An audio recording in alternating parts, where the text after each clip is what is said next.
Hello प्यारे साथियों, कैसे हैं आप सभी। आशा करता हूं आप सभी लोग बेहतरीन होंगे, शानदार होंगे, ज़बरदस्त होंगे और अपने एग्ज़ाम की तैयारी कर रहे होंगे। दोस्तों, आज हम आपके लिए लेकर आए आए हैं भूगोल यानी कि जियोग्राफी से संबंधित कुछ 10 प्रश्न, जो कि आपकी परीक्षा के लिए बेहद इम्पोर्टेंट हैं।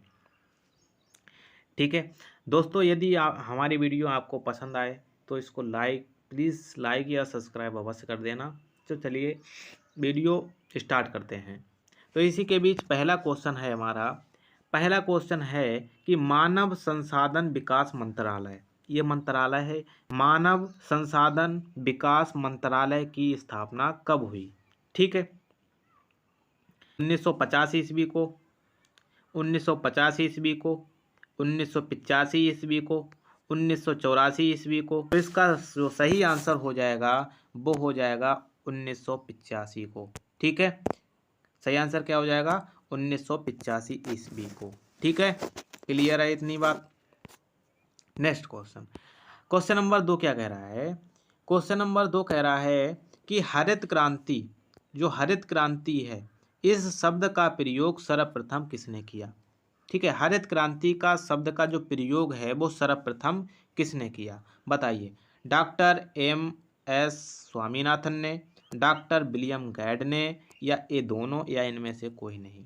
तो इसका जो राइट आंसर, इसमें जो राइट आंसर होगा वो होगा डॉक्टर विलियम गैड। डॉक्टर विलियम गैड ने हरित क्रांति शब्द का सर्वप्रथम प्रयोग किया था। क्लियर है। अगला क्वेश्चन क्या है। अगला क्वेश्चन कह रहा है भारत में किसे हरित क्रांति का जनक कहा जाता है। बताइएगा, बताइएगा कि भारत में किसे हरित क्रांति का जनक कहा जाता है। बताइए, डॉक्टर विलियम गैड को, डॉक्टर एम.एस. स्वामीनाथन को, ये दोनों, या इनमें से कोई नहीं।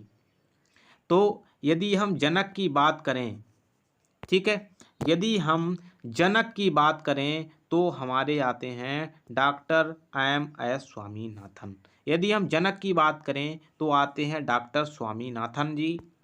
और यदि हम बात करें हरित क्रांति शब्द का प्रयोग सर्वप्रथम किसने किया, हरित क्रांति, ठीक है, हरित क्रांति शब्द का प्रयोग सर्वप्रथम किसने किया, तो डॉक्टर विलियम गैड जी आएंगे। ठीक है, ये याद रखना है इसमें से डिफरेंस।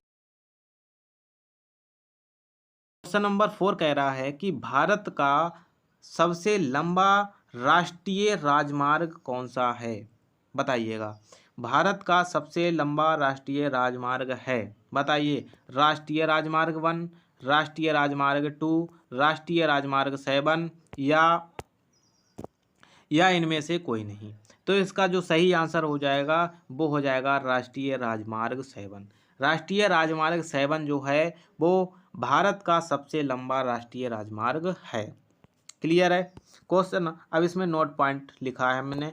नोट पॉइंट मैंने लिखा है कि भारत के प्रमुख सड़क मार्ग, इसमें राष्ट्रीय राजमार्ग 1, ठीक है, राष्ट्रीय राजमार्ग 1, राष्ट्रीय राजमार्ग 2, राष्ट्रीय राजमार्ग 7। इसको हम अंग्रेजी में NH1, NH2, NH7 भी कह सकते हैं। जो राष्ट्रीय राजमार्ग 1 है वो अमृतसर से, दिल्ली, राष्ट्रीय राजमार्ग 1 है वो दिल्ली से अमृतसर में जाता है।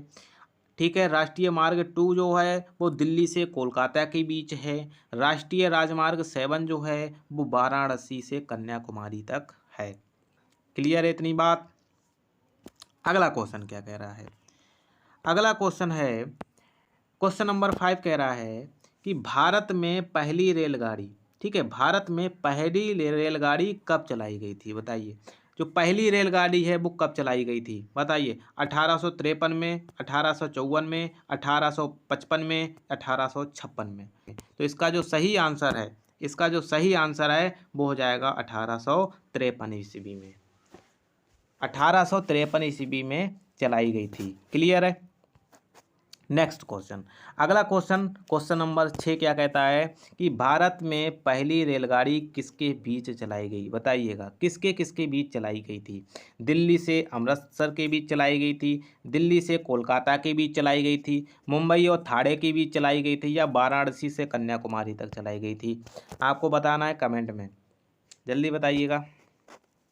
चलो, किसके बीच चलाई गई थी? तो मुंबई और थाने के बीच चलाई गई थी। किसके बीच चलाई गई थी? मुंबई और थाने के बीच चलाई गई थी। याद रखना है, इसका इंपॉर्टेंट है ये। ठीक है, नोट पॉइंट क्या है? नोट पॉइंट मैंने लिखा है कि मुंबई और थाने तक की जो लंबाई है वो कितनी है? 34 किलोमीटर है। ठीक है, मुंबई और थाने के बीच जो लंबाई है, ठीक है, मुंबई और थाने तक की जो लंबाई है वो 34 किलोमीटर है। ये मैंने नोट पॉइंट लिखा है, इसको भी थोड़ा ध्यान रखना है। ठीक है, ठीक है। Question number 7। क्वेश्चन नंबर 7 क्या कह रहा है? क्वेश्चन नंबर 7 कह रहा है कि भारत में डाक प्रणाली की शुरुआत कब हुई? बताइएगा, डाक प्रणाली की शुरुआत कब हुई थी? 1765 ईस्वी में हुई थी, 1766 ईस्वी में हुई थी, 1767, 1768। राइट आंसर बताइएगा। इसका जो राइट आंसर होगा वो 1766 ईस्वी में। ठीक है, 1766 ईस्वी में भारत में डाक प्रणाली की शुरुआत हुई थी। ठीक है, नेक्स्ट क्वेश्चन, अगला क्वेश्चन, क्वेश्चन नंबर 8 क्या कहता है कि निम्नलिखित में से कौन संचार का साधन नहीं है? ठीक है, नहीं है, याद रखना है, नहीं बात हो रही है। तो इसमें बताइएगा, टेली कॉन्फ्रेंसिंग या इंटरनेट या संचार उपग्रह, हेलीकॉप्टर। तो इसका नहीं की बात हो तो वहाँ पर हेलीकॉप्टर आंसर होगा, क्योंकि हेलीकॉप्टर जो है वो संचार का साधन नहीं है। ठीक है, याद रखना है, ये खास इंपॉर्टेंट नहीं है बल्कि। ठीक है, नेक्स्ट क्वेश्चन, अगला क्वेश्चन है कि दो या दो से अधिक, वेरी वेरी इंपॉर्टेंट है, ये याद रखना है आपको, कि दो या दो से अधिक देशों के बीच व्यापार को दर्शाता है। कौन दर्शाता है बताइएगा? अंतर्राष्ट्रीय व्यापार, सॉरी, आंतरिक व्यापार दर्शाता है, या बाहरी व्यापार दर्शाता है, अंतर्राष्ट्रीय व्यापार दर्शाता है, या इनमें से कोई नहीं। तो इसका जो राइट आंसर होगा, इसका जो राइट आंसर होगा वो होगा अंतर्राष्ट्रीय व्यापार। ठीक है, दो देशों के बीच यदि व्यापार होता है तो वो अंतर्राष्ट्रीय व्यापार कहलाता है। क्लियर है? क्वेश्चन नंबर 10 अंतिम क्वेश्चन है। ठीक है, अंतिम क्वेश्चन है क्वेश्चन नंबर 10, इसका नोट भी पॉइंट देख लेंगे। क्वेश्चन नंबर 10 कह रहा है कि भारत में, ठीक है, भारत में जनगणना कब हुई थी? 2011 में हुई थी, अभी तक हुई ही नहीं है फिलहाल। ठीक है, 2011 में जनगणना हुई थी। उसके अनुसार उत्तर प्रदेश की जनसंख्या कितनी थी? बताइए, उसके अनुसार उत्तर प्रदेश की उस टाइम जनसंख्या कितनी थी 2011 की जनगणना के अनुसार? तो उत्तर प्रदेश में 19.9 करोड़, कितनी थी? 19.9 करोड़ थी। ठीक है, 19.9 करोड़ थी।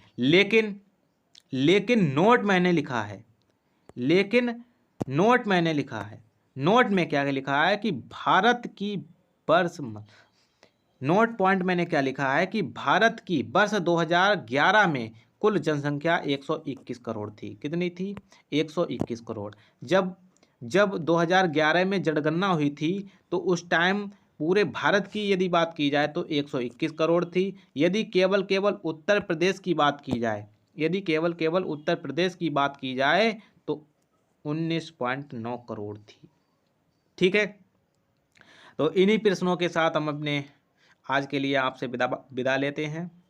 दोस्तों, यदि आपको मेरी वीडियो अच्छी लगी हो, ठीक है, तो इसको लाइक और सब्सक्राइब अवश्य करना ना भूलिएगा। तो जय हिंद, जय भारत।